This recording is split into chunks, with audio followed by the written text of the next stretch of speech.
আমরা অনেকেই পড়তে বসলে মনোযোগ হারিয়ে ফেলি, বারবার মোবাইল দেখি বা অন্য কাজে ব্যস্ত হয়ে যায়। কিন্তু সফল হতে হলে একাগ্রতা ও নিয়মিত পড়াশোনার বিকল্প নেই।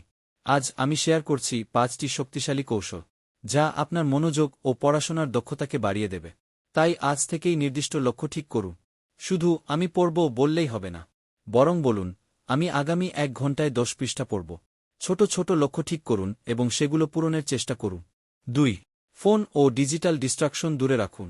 পড়ার সময় মোবাইল সাইলেন্ট বা ডিস্টার্ব না মোডে রাখুন। অপ্রয়োজনীয় সোশ্যাল মিডিয়া ব্যবহার কমান। 3. পড়াশোনাকে মজার করে তুলুন। গুরুত্বপূর্ণ তথ্য নোট তৈরি করুন, হাইলাইট করুন এবং মাইন্ড ম্যাপ ব্যবহার করুন। গল্প, উদাহরণ ও চিত্রের মাধ্যমে শিখুন, এতে মনে রাখা সহজ হবে। 4.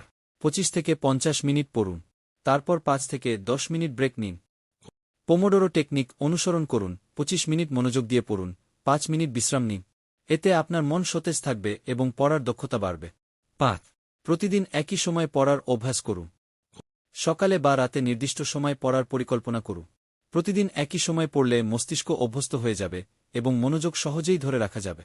মনে রাখবেন, সফল শিক্ষার্থীরা পড়াশোনায় সময় নষ্ট করে না, বরং বুদ্ধিমত্তার সাথে শেখে।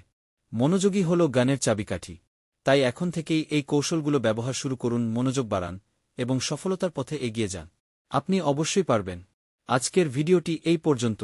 ভিডিওটি ভালো লাগলে লাইক, কমেন্ট এবং শেয়ার করে সবাইকে দেখার সুযোগ করে দিবে। সবাই ভালো থাকবেন, সুস্থ থাকবেন এবং চ্যানেলটি সাবস্ক্রাইব করে পাশে থাকবে।